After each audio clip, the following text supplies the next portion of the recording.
Untuk kisah kali ini masih melanjutkan dari kisah yang sebelumnya, sebuah kisah yang ditulis oleh @lakonstory. Kisah yang berjudul Lelayu, Berita Kematian. Dan untuk kali ini kita masuk untuk bagian akhir dari kisah ini. Dan sebelum kita lanjut ke ceritanya, tekan dulu tombol like video ini dan jangan lupa tekan juga tombol subscribe channel ini. Dan nyalakan juga lonceng notifikasinya agar tidak ketinggalan cerita-cerita lainnya dari channel ini. Dan buat teman-teman yang pengen membaca langsung ceritanya, nanti silahkan saja kunjungi linknya yang nanti akan saya sertakan di kolom deskripsi. Dan seperti apa untuk kelanjutan dari kisah ini, langsung saja kita masuk ke ceritanya.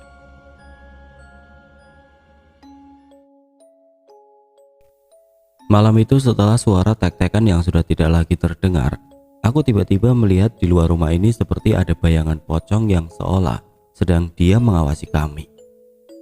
Bayangan tersebut terbentuk jelas dari balik korden yang memang menyerupai pocong, lengkap dengan kain yang menonjol ke atas dan tangan yang mendekap perutnya. Melihat hal itu tentu saja nafasku seolah terhenti, jantungku berdetak tidak karuan, dan air mataku mulai keluar karena menahan rasa takut yang sangat sudah tidak bisa kutahan. Dan sesuai arahan kakek, aku langsung memejamkan mata sambil memegang tangan ibu yang saat itu kurasakan sangat dingin, seperti orang yang sudah meninggal. Dan tidak berapa lama kemudian, aku tiba-tiba mencium aroma busuk yang seolah memenuhi rumah ini. Aroma busuk tersebut tercium jelas disertai suara eraman yang saat itu aku duga berasal dari salah satu pojok ruangan rumah ini. Karena aku merasa tidak kuat lagi, akhirnya aku pun membuka mataku sambil berteriak histeris. "Pergi kamu, pergi, jangan ganggu ibuku." Dan ketika aku membuka mata, benar sekali. Saat itu memang ada sesosok pocong yang berdiri tepat di belakang Mas Ridwan, yang hanya berjarak kurang lebih 3 meter dariku. Sosok tersebut berdiri diam sambil melihat ke arah ibuku dengan tidak menggerakkan tubuhnya.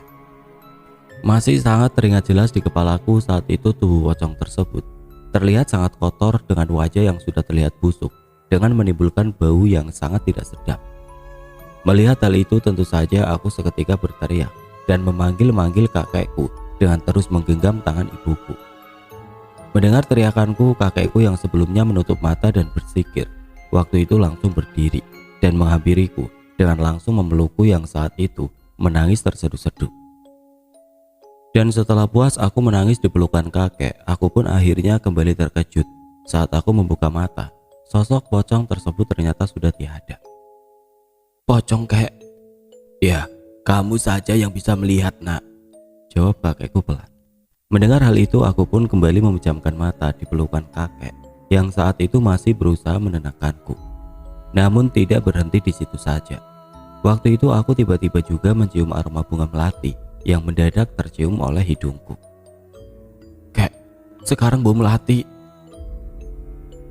Perasaan yang saat itu kukira hanya aku yang mencium bau ini ternyata salah. Saat itu ternyata kakekku dan Mas Ridwan juga mencium bau yang sama. Dan seolah tidak memperdulikanku lagi, saat itu kakekku tiba-tiba langsung kembali duduk di atas sajadahnya sambil menoleh ke arah kanan kiri dengan raut wajah yang terlihat gugup. "Ada apa, Mbah?" "Asiki," jawab kakek singkat. Mendengar nama itu tentu saja ketakutanku semakin menjadi-jadi. Aku pun juga masih ingat. Waktu itu aku seolah sudah tidak bisa untuk menyelamatkan diri. Aku sudah pasrah dengan apa yang akan terjadi. Sudah tidak ada lagi tempat untuk bersembunyi dan sudah tidak tahu lagi apa yang bisa aku lakukan selain menangis sambil terus memegang tangan ibuku yang saat itu masih belum sadarkan diri. Di sela-sela aku masih pasrah dengan semua keadaan ini, aku tiba-tiba mendengar suara perempuan sedang bernyanyi pelan dari arah dapur. Suara tersebut terdengar sayu sambil sesekali tertawa pelan.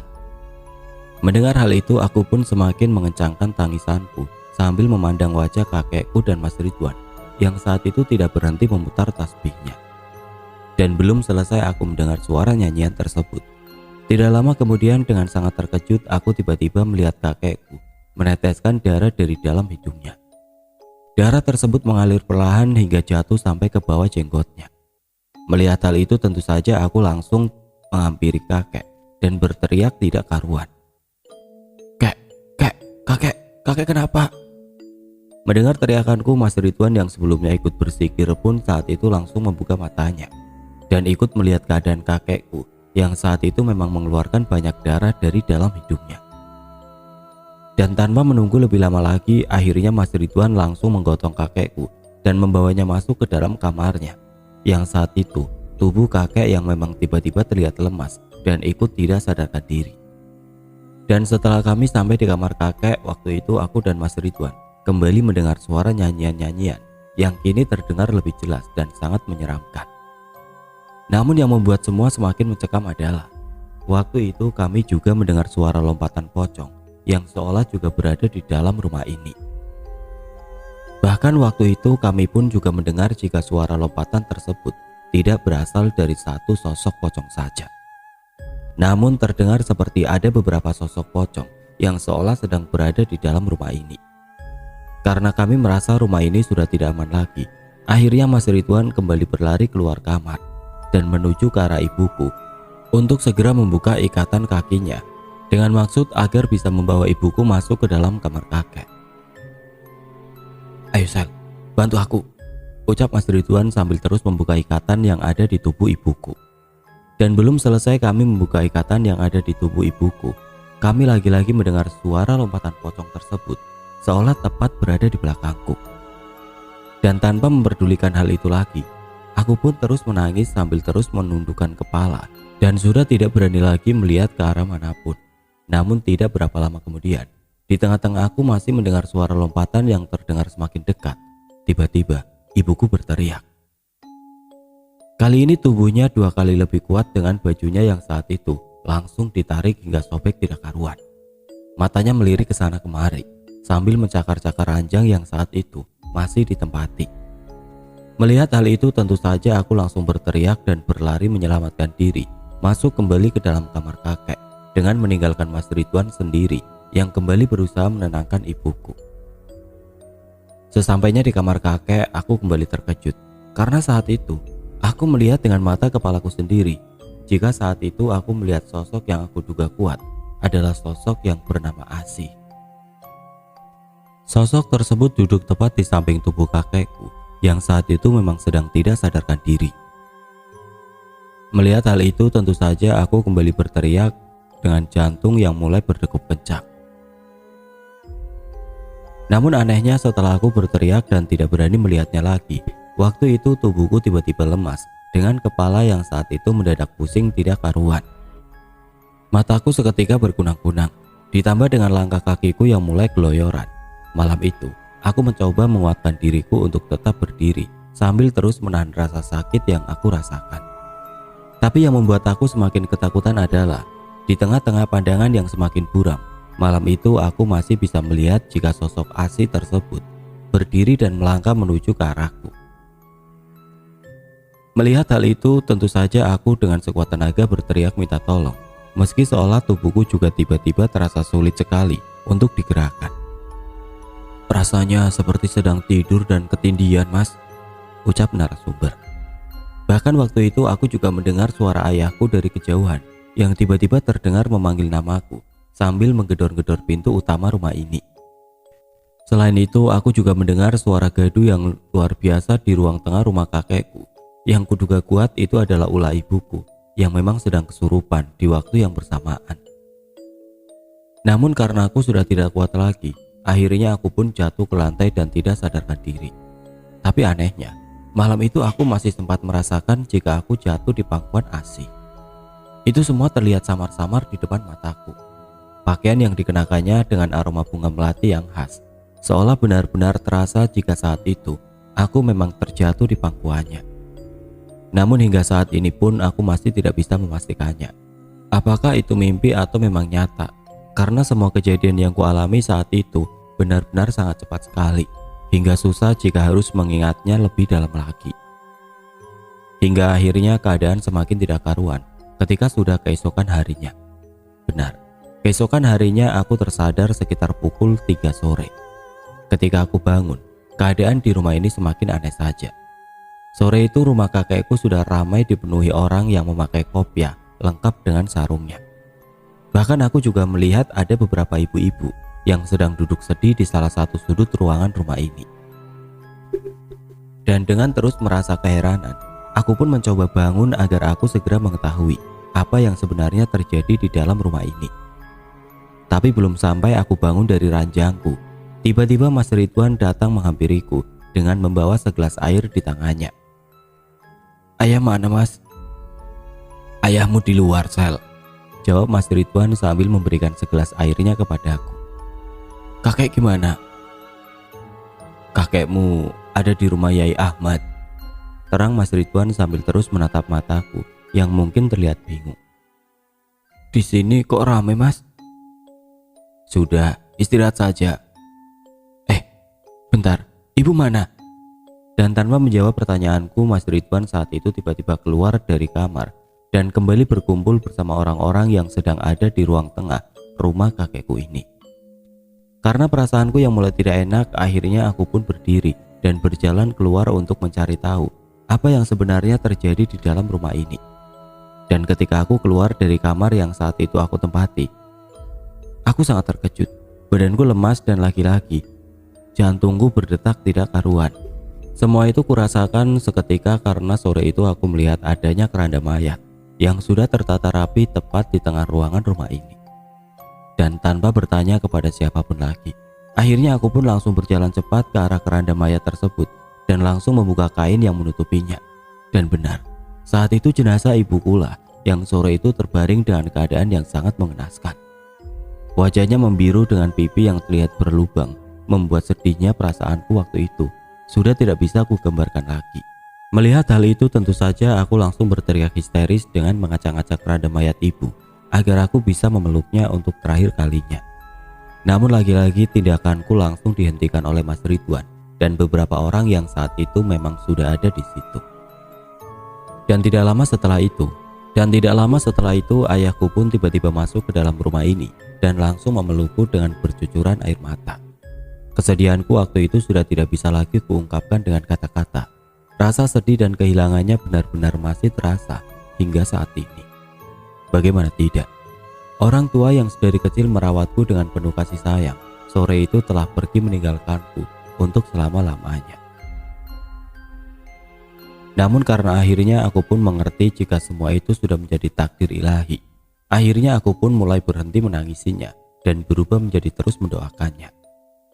Dan singkat cerita, beberapa hari setelah kematian ibuku, aku bersama ayah serta Mas Ridwan pergi ke rumah Yai Ahmad untuk menjenguk kakekku yang saat itu memang masih dirawat di rumahnya. Sesampainya di rumah Yai Ahmad, perasaanku sedikit lega karena waktu itu aku melihat kakek sudah terlihat sehat sambil menyambut kedatanganku. "Kakek!" teriakku sambil memeluknya. Tapi ketika aku sedang memeluknya, aku kembali terkejut karena waktu itu aku melihat banyaknya luka memar yang ada di sekujur tubuh kakek. "Kakek, gak apa-apa kek?" "Gak apa-apa, Sel." Akhirnya malam itu pun kami duduk-duduk di depan rumah Yai Ahmad sambil membicarakan apa yang sebenarnya telah terjadi. Namun belum sampai kami memulai obrolan, tiba-tiba ayahku berpamitan pergi. "Di sini saja ya, Sel. Ayah ada urusan." Dan belum sempat aku menjawab ucapan ayahku, tiba-tiba ayah langsung berpaling dan berganti berpamitan kepada kakekku. "Maaf, Pak," ucap ayah sambil terlihat tersenyum sayu. "Siapa?" jawab kakekku. "Pak Wiro," terang ayah. Dan tanpa mengerti percakapan ayahku dan kakekku, waktu itu ayahku tiba-tiba langsung pergi begitu saja, meninggalkanku dan Mas Ridwan di rumah Yai Ahmad. Masih sangat teringat jelas di kepalaku. Malam itu ketika aku melihat ayah berjalan pergi dari rumah Yai Ahmad, aku melihat dengan sangat jelas jika tepat di samping ayahku ada sosok laki-laki berbaju putih kusam dengan celana hitam yang berjalan pelan mengikuti ayah. Melihat hal itu tentu saja aku langsung terkejut dan kembali menoleh ke arah kakekku dengan maksud memberitahu jika aku melihat sesuatu yang sedang mengikuti ayahku. Tapi anehnya kakekku saat itu hanya tersenyum dan mulai menceritakan apa yang sebenarnya terjadi. "Hasan memang begitu jalan hidupnya. Semua dijalani sendiri meskipun keluarganya menjadi taruhan," ucap kakek tiba-tiba. Mendengar hal itu tentu saja aku seketika terkejut sambil merasa kebingungan dengan maksud perkataan kakekku. "Bagaimana maksudnya, Mbah?" saut Mas Ridwan. Semua ini sudah ada sejak Hasan jadi mudin. Setiap ada orang yang mau meninggal, Hasan pasti sudah mengetahuinya lebih dulu. Bahkan 3 hari sebelumnya, biasanya Hasan sudah lebih dulu tahu. Tapi memang tidak boleh diberitahukan kepada siapapun. Ya, cukup dia yang tahu, jelas kakek. Loh, kok bisa mbah? Imbu Mas Ridwan. Hasan itu punya kodam turunan dari orang tuanya. Dia bisa merasakan jika ada orang yang hendak meninggal. Bahkan biasanya juga disertai dengan suara tek-tekan yang bisa didengarkan oleh semua warga kampung. Jadi dari dulu, semua warga di sini sudah mengerti jika dengar suara tek-tekan itu adalah tanda jika ada orang yang akan meninggal dunia. Jadi seolah-olah semua warga itu tidak ada yang takut dengan suara tersebut. Ya memang sih, pada dasarnya tek-tekan itu memang tidak ada wujudnya. Ya cuma suara saja. Lah, dulu tiap ada orang yang mengaku mendengar suara tek-tekan, besoknya pasti orang tersebut mencari-cari siapa yang sedang sakit di desa ini. Semua itu sudah bisa ditebak. Loh, hubungannya dengan Pak Mudin itu apa, Bah? Imbu Mas Ridwan. Kata orang kampung, suara tek-tekan itu terdengar semenjak Hasan jadi mudin. Bahkan ada juga yang bilang kalau itu merupakan salah satu kodamnya Hasan. Jadi orang-orang di sini sudah menganggap itu sebagai hal yang biasa. Ada yang menganggap suara tek-tekan itu adalah suara yang dipakai untuk memanggil setan biar berkumpul. Ada juga yang menganggap kalau suara tek-tekan merupakan pertanda akan adanya musibah yang mau datang. Semua orang berbeda-beda mengartikannya. Yang jelas, tek-tekan itu adalah suara setan. Terus Bah? Imbu Mas Ridwan. Semua itu ada kaitannya sama kematian Pak Radi. Kampung selatan itu loh, Wan. Pernah denger nggak dukun yang dulu pernah ramai? Oh iya Mbah, orang kampung selatan itu kan suaminya Mbok Sri yang sekarang juga sudah meninggal, ucap Mas Ridwan. Iya, dulu meninggalnya Radi itu sulit sekali. Orang namanya dukun ya perewangan dan ilmunya banyak. Akhirnya sakaratul mautnya susah. Iya, dulu pernah ramai Pak Radi, dukun, tamunya banyak sekali dari luar kota, jawab Mas Ridwan sopan. Lah, itu kan akhirnya yang membantu Radi lancar sakaratul mautnya. Itu kan Hasan, Wan. Gimana maksudnya, Mbah? Tanya Mas Ridwan heran. Hasan itu ngambil perewangannya dipindahkan ke badannya. Ya kalau bahasa kasarnya diminta lawan. Nah, setelah sama Radi dikasih ke Hasan, akhirnya Radi bisa meninggal dengan mudah. Lah sejak saat itu, Hasan jadi sering nolongin orang yang meninggalnya susah karena punya ilmu, punya perewangan, punya jimat dan semacamnya. Di sini mungkin Sally juga pernah lihat barang-barang aneh yang disimpan oleh ayahmu kan? Tanya kakek. Iya, saya tahu banyak sekali, mulai keris, rambut, kain putih, bungkusan, macam-macam wis kek. Ya itu semua adalah benda-benda hasil dari ayahmu ketika nolongin orang. Lah niatnya nolong, akhirnya gak bisa ngerawat. Sekarang ya keluarganya yang jadi korban. Niatnya sebenarnya bagus sih, tapi gimana ya, aku udah gak bisa ngomong apa-apa lagi wes. Hasan itu memang dasarnya orang yang baik. Dia gak peduli apapun resikonya yang akan dia tanggung, asalkan dia bisa membantu orang-orang yang kesulitan dalam sakaratul maut. Asi itu siapa kek? Ucapku memotong pembicaraan kakek. Asi itu ya salah satu perewangan milik orang yang pernah ditolong oleh ayahmu Sel, jawab kakek singkat. Dulu ayahmu pernah menolong orang yang punya perewangan wanita, ya Asi itu. Lah karena si Asi tidak mau ikut ayahmu, akhirnya Asi ikut ibumu. Tapi naasnya, ayahmu tidak menyadari kalau Asi itu ternyata ikut ibumu. Dia pikir waktu itu Asi lepas dari majikannya, ya karena ayahmu tidak merasakan apapun setelah melakukan ritual pemindahan kodam. Betul bah, ucap ayahku yang saat itu tiba-tiba muncul dan sepertinya mendengar semua percakapan kami. Saya yang tidak sadar kalau Asi ikut Yuni. Kalau saja saya tahu dari dulu, mungkin sekarang gak sampai seperti ini, ucap ayahku. Asi itu perewangan bahaya mbah. Orang Asi itu perewangannya Mbok Sumi, dukun santet. Loh, katanya ada orang yang hampir meninggal San, jawab kakek yang sepertinya juga terkejut dengan kedatangan ayah. Saya di jalan bertemu Yuni, Mbah. Disuruh kembali, jawab ayah. Iya, istrimu minta semua ini segera diselesaikan. Jangan ditinggal, ngurusin orang lain dulu, ucap Yai Ahmad yang saat itu juga tiba-tiba ikut berkumpul di sini dengan perkataan yang seolah-olah beliau juga habis bertemu dengan arwah ibuku. Terus gimana? Ya, setannya itu dipanggil, disuruh pergi baik-baik saja, jangan diusir, gak usah main kasar, itu juga makhluknya Gusti Allah, terang Yai Ahmad. Besok antar aku ke rumahnya almarhum Mbok Sumi, mungkin keluarganya tahu ASI itu dulu dapatnya dari mana. Ayo, kita cari sampai ketemu, nanti biar saya yang urus, himbu Yai Ahmad. Iya, jawab ayah. Dan singkat cerita, sesuai arahan Yai Ahmad, akhirnya malam itu semua tidur di rumah Yai Ahmad dengan nyaman tanpa gangguan satu apapun. Hal itu memang sudah bisa aku prediksi sejak awal, karena selain rumah Yai Ahmad ini nyaman, entah kenapa di sini memang terasa tenang. Mungkin karena aura rumahnya yang dipenuhi bacaan Al-Quran dan sebagainya membuat siapapun yang berkunjung ke rumah ini dijamin akan betah untuk berlama-lama.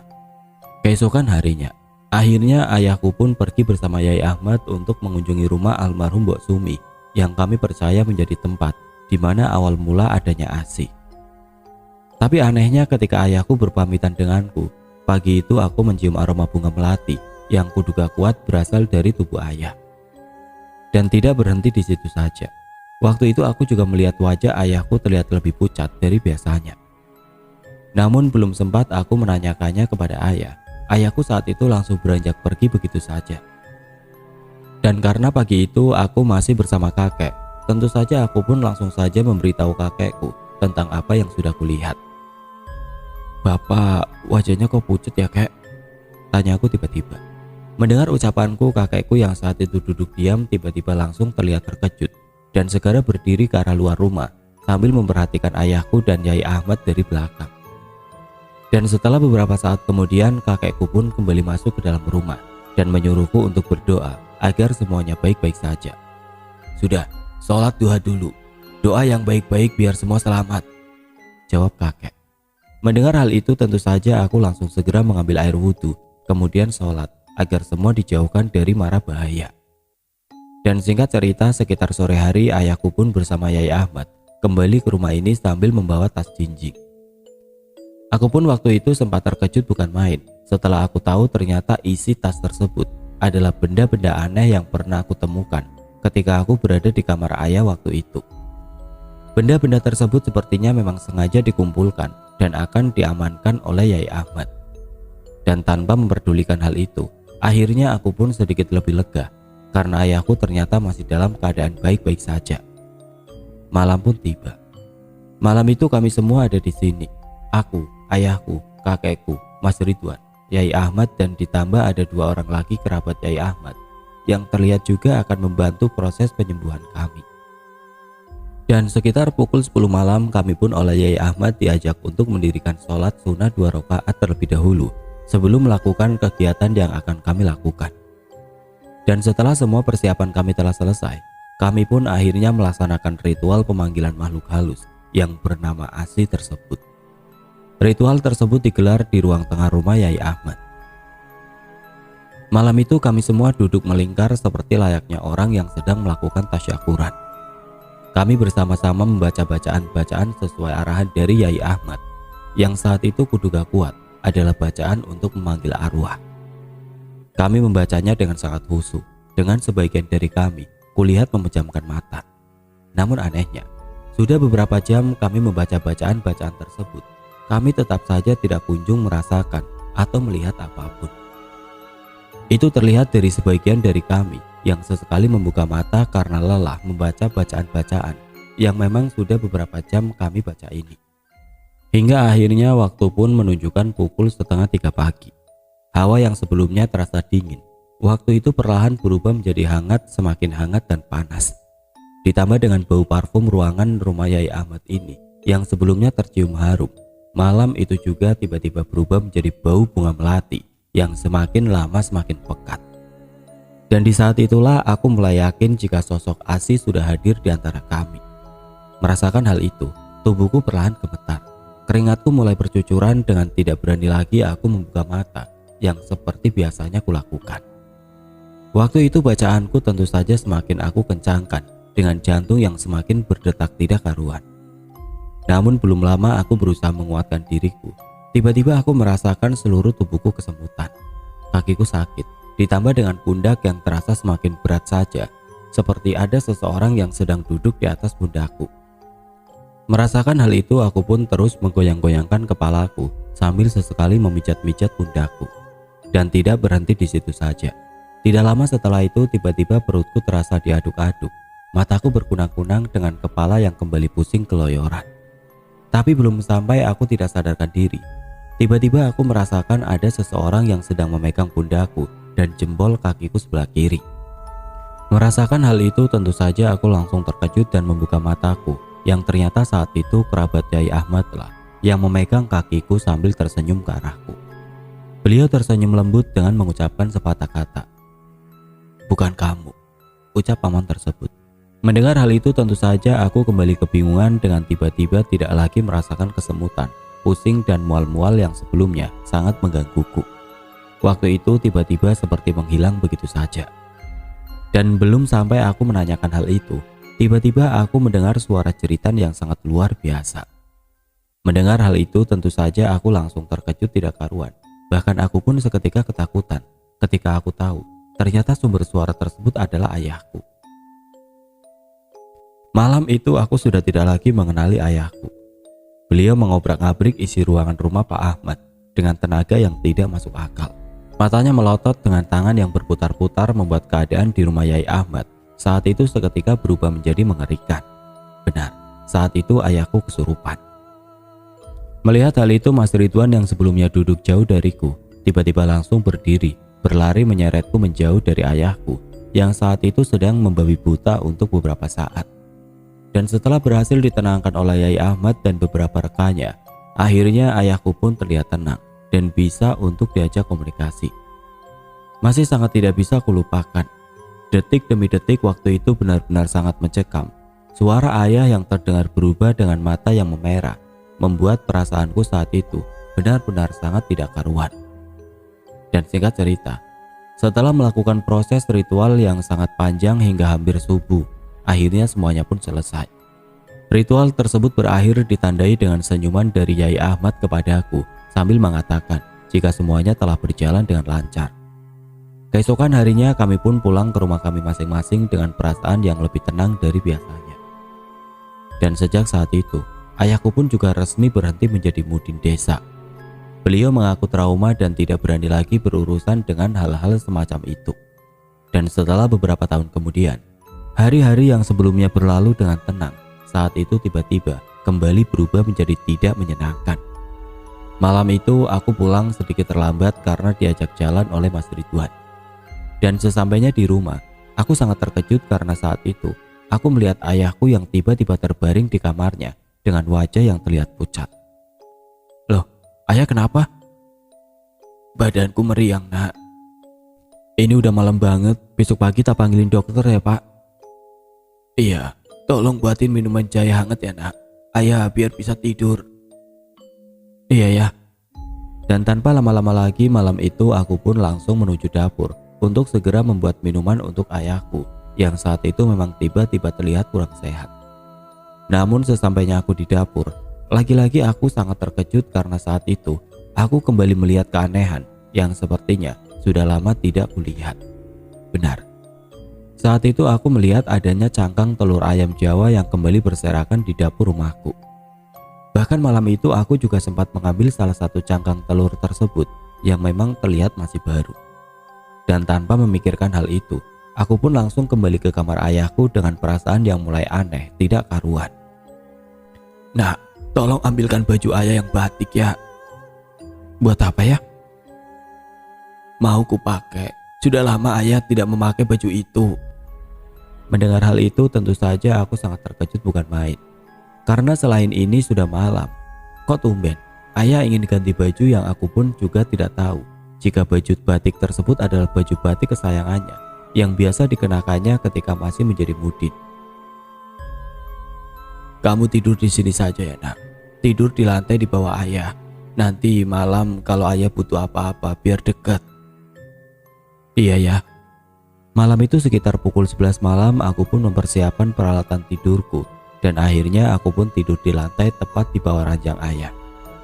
Namun sekitar pukul 2 dini hari, aku tiba-tiba terbangun dari tidurku karena aku mengalami mimpi yang sangat buruk. Dalam mimpiku aku berjalan sambil tertawa riang. Tapi anehnya, saat itu aku malah diajak ibuku berjalan-jalan ke kuburan dengan wajah ibu yang tiba-tiba berubah menjadi sangat menyeramkan. Mengalami mimpi buruk seperti itu membuatku seketika terkejut dan bangun dengan jantung yang berdetak sangat kencang. Dan karena melihat waktu yang memang masih malam, akhirnya aku pun saat itu berniat untuk mendirikan sholat malam agar hatiku lebih tenang. Dan tanpa lama-lama lagi, akhirnya aku pun bergegas menuju ke kamar mandi untuk segera mengambil air wudhu. Namun anehnya, ketika aku masih berada di kamar mandi, aku kembali terkejut bukan main karena waktu itu aku kembali mendengar suara tek-tekan yang sudah lama sekali tidak aku dengar. Suara tersebut terdengar kencang bahkan setelah aku mematikan air keranku. Suara tersebut benar-benar terdengar seolah berjalan mengelilingi rumah ini. Tek, tek, tek, tek. Mendengar hal itu tentu saja aku segera mempercepat wudhuku dengan jantung yang kembali berdetak kencang. Ya Allah, dia kembali lagi, ucapku dalam hati. Dan setelah aktivitasku di kamar mandi telah selesai, aku pun langsung berjalan cepat menuju kamarku sendiri untuk segera mendirikan sholat malam agar aku bisa mendapat perlindungan dari Sang Maha Kuasa. Tapi sayangnya, malam itu langkahku yang semula cepat tiba-tiba berubah menjadi pelan hingga akhirnya berhenti ketika aku melihat ke arah kamar ayahku yang saat itu memang terbuka lebar. Malam itu nafasku seolah terhenti. Seluruh tubuh terasa gemetar dengan jantung yang terus saja berdetak tidak karuan. Benar, malam itu aku kembali melihat sosok Asih yang berdiri tepat di samping ranjang tempat ayahku terbaring. Hal itu bisa aku pastikan adalah Asih ketika aku melihat pakaian yang dikenakannya masih sama seperti yang biasa dia kenakan. Dan yang membuat aku semakin terkejut adalah ketika Asih mengarahkan pandangannya ke arahku. Waktu itu, aku tidak melihat dia sebagai Asih. Tapi malam itu, aku melihat sosok tersebut ternyata adalah ibuku. Beliau menatapku tajam dengan sedikit menggerakkan kepalanya perlahan. Melihat hal itu tentu saja aku langsung berteriak dan berlari sekuat tenaga menuju rumah Pak Yosep. Sesampainya di rumah Pak Yosep, aku pun kembali berteriak meminta bantuan agar ayahku segera mendapat pertolongan. Dan singkat cerita, akhirnya aku pun ditolong oleh keluarga Pak Yosep dan kami bersama-sama kembali ke rumah untuk melihat keadaan ayahku yang saat itu sudah semakin mengkhawatirkan. Sesampainya kami di dalam rumah, aku tidak lagi melihat adanya sosok makhluk halus yang sebelumnya kulihat. Suasana rumahku saat itu tiba-tiba terasa lebih dingin dari biasanya, dengan aroma bunga melati yang tercium lebih pekat dari sebelumnya. Ayahmu langsung kita ambil dan langsung kita bawa keluar saja, ucap Pak Yosep sambil berjalan perlahan menuju kamar ayah. Dan sesampainya kami di kamar ayah, suasana yang sebelumnya mencekam seolah-olah sudah tidak lagi kuhiraukan. Saat itu perasaanku berubah menjadi terpukul dengan tidak ada rasa takut lagi yang ada di dalam hatiku. Benar, malam itu aku melihat ayahku sudah tidak bernyawa lagi. Akhir cerita, aku tinggal bersama kakekku dan akhirnya aku pun menikah dengan Mas Ridwan. Setelah menikah, aku oleh orang tua Mas Ridwan diajak pergi ke salah satu daerah yang ada di Jawa Timur untuk melakukan terapi keagamaan agar aku bersih dari segala macam gangguan makhluk halus. Dan memang benar, setelah kematian kedua orang tuaku dan setelah aku menjalani berbagai rangkaian pengobatan Islami, semua gangguan tersebut perlahan telah menghilang dengan sendirinya. Bahkan menurut Pak Yai yang mengobatiku, bahwasanya sebenarnya Asih sejak awal telah menginginkanku. Tapi karena waktu itu aku masih belum siap, akhirnya makhluk halus tersebut ikut di dalam tubuh ibuku. Namun aku juga belum bisa sepenuhnya setuju dengan hal itu. Karena yang benar-benar mengetahui tentang kenapa Asih mengincarku adalah ayahku yang kini sudah meninggal.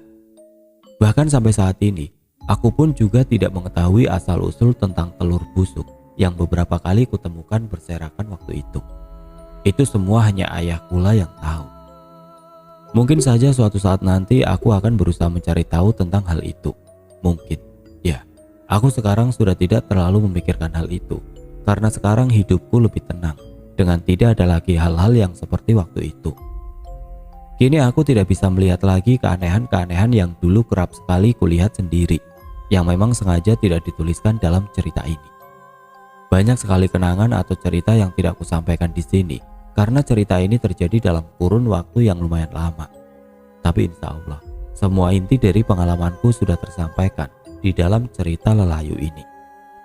Hingga saat ini setiap malam-malam tertentu, aku selalu mengunjungi makam orang tuaku dan mendoakannya agar mereka tenang di alam sana. Ini aku tinggal bersama Mas Ridwan di rumahnya dengan sesekali berkunjung ke rumah Pak Yosep dengan anak-anaknya yang semakin banyak saja. Dan sejak kakekku meninggal dan anak keduaku lahir, di daerah ini pun percaya jika ada suara tek-tekan adalah tanda jika akan adanya musibah yang akan menimpa seseorang ataupun yang lainnya. Tapi sejak jalan-jalan di sini sudah dibangun, ditambah dengan adanya ponsel serta teknologi-teknologi lainnya, keyakinan seperti itu lambat laun sudah tidak pernah kedengaran lagi. Namun aku pun tidak memungkiri jika hal itu benar-benar ada dan benar-benar pernah terjadi. Terlepas dari itu semua, apapun yang terjadi di dunia ini adalah kehendak dari Sang Maha Kuasa. Oleh sebab itu, kita harus senantiasa selalu berdoa agar kita semua dijauhkan dari segala mara bahaya. Tak, tak, tak, tak. Loh mas, aku kok sepertinya dengar lagi suara itu ya? Ucap narasumber sambil tiba-tiba menutup teleponku. Semua nama, usia, tempat dalam cerita ini disamarkan. Mohon maaf jika ada kesamaan. Hal itu untuk melindungi sekaligus menghargai privasi narasumber yang sudah berkenan membagikan ceritanya. Oke teman-teman, sekian untuk cerita kali ini. Semoga apa yang sudah saya sampaikan dalam kisah ini dapat dijadikan pembelajaran untuk kita semua. Dan buat teman-teman yang baru bergabung, jangan lupa untuk like, comment, share, serta subscribe channel ini. Dan nantikan kisah-kisah horor berikutnya tetap di channel Radio Horor. Wassalamualaikum warahmatullahi wabarakatuh.